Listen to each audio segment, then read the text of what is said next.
Hello everyone, আসসালামু আলাইকুম। Welcome back to my video. তো তোমরা কেমন আছো? আলহামদুলিল্লাহ আমি খুব ভালো আছি। তো আজ তোমাদের সঙ্গে শেয়ার করব সরিষার তেল দিয়ে চিকেনের রেসিপি। তো অনুরোধ রইল শেষ পর্যন্ত দেখার। তো এখানে আমি একটা ফ্রাই প্যানে সরিষার তেল দিয়ে চিকেনগুলোকে ভেজে নিচ্ছি খুব ভালো করে, যাতে বাজে স্মেল না থাকে। তো চিকেনগুলো এখানে ভাজা শেষ হয়ে গেছে, আমি উঠিয়ে নিব এখন। তো যারা আমার চ্যানেলটি সাবস্ক্রাইব করেছো তাদেরকে অসংখ্য ধন্যবাদ, আর যারা আমার চ্যানেল নতুন তাদেরকে অনুরোধ রইল আমার চ্যানেলটি সাবস্ক্রাইব করে পাশে থাকা বেল আইকন ক্লিক করে দিতে, যাতে করে সব নোটিফিকেশন তোমাদের কাছে পৌঁছে যায়। এখানে আমার ভাজা শেষ চিকেন, এখন আমি আলুগুলোকে খুব ভালো করে ভেজে নিব।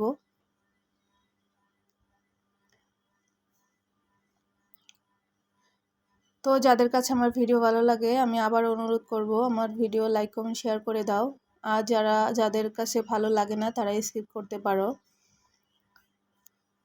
তো এখানে আলুগুলো ভাজা শেষ, এখন আমি ঢেলে দিব।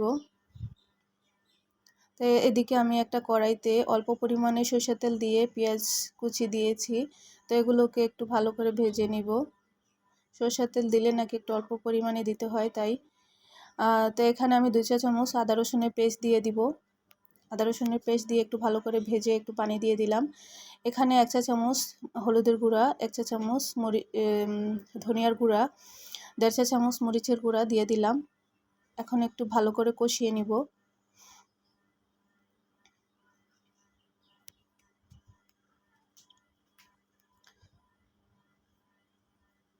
তো আমার জিরে গুঁড়ো দিতে মনে নাই, তাই এখন আবার 1.5 চা চামচ জিরে গুঁড়ো দিয়ে দিলাম।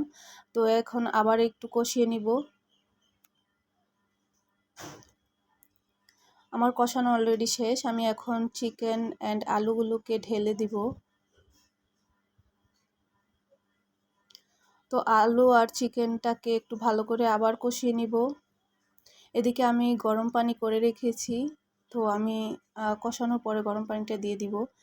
আর সবাইকে আবারও অনুরোধ করছি, যারা আমার ভিডিও ভালো লাগে তারা অবশ্যই আমার চ্যানেলটি সাবস্ক্রাইব করে পাশে থাকা বেল আইকন ক্লিক করে দিবেন। আর যারা অলরেডি সাবস্ক্রাইব করেছেন, লাইক কমেন্ট শেয়ার করেছেন, তাদেরকে অসংখ্য অসংখ্য ধন্যবাদ, আমার প্রাণ ঢালা অভিনন্দন। তো এখানে আরেকটু স্বাদ বাড়ানোর জন্য আমি স্বাদে ম্যাজিক দিয়ে দিয়েছি 1 প্যাকেট। এটা এই স্বাদে ম্যাজিকটা তরকারির অনেকটা স্বাদ বাড়িয়ে দেয়, তাই আমি দিয়ে দিলাম। আর এই সরিষার তেল দিয়ে আমি এই প্রথম রান্না করতেছি। যদি কোনো ভুল ত্রুটি হয় রান্নাতে, তাহলে আপনারা অবশ্যই যারা দেখেছেন তারা আমার ভুলটা ধরিয়ে দিবেন কমেন্ট বক্সে। বাট এখানে আমি গরম পানি করে রেখেছিলাম, সেই গরম পানিটা অ্যাড করে দিব।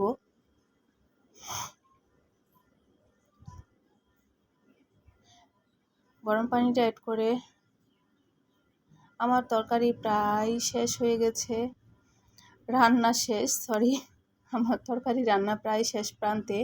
তো এখন আমি একটা বলদের হাতে তুলে দিয়েছিলাম, আমি অন্য একটা কাজে গিয়েছিলাম, বলদের হাতে তুলে দিয়েছিলাম ভিডিও করতে। তো সে ভিডিওটা কিভাবে করেছে একটু চোখ রাখুন, দেখতে পারবেন লাস্টের দিকে। এই যে দেখুন কিভাবে করেছে সে ভিডিওটা। ভাতের পাতিল দেখাচ্ছে তরকারির জায়গায়, যাই হোক ব্যাপার না। আমার তরকারি অলরেডি রান্না শেষ, দেখেন কালারটা কত সুন্দর আসছে। সবাই ভালো থাকবেন, সুস্থ থাকবেন, আল্লাহ।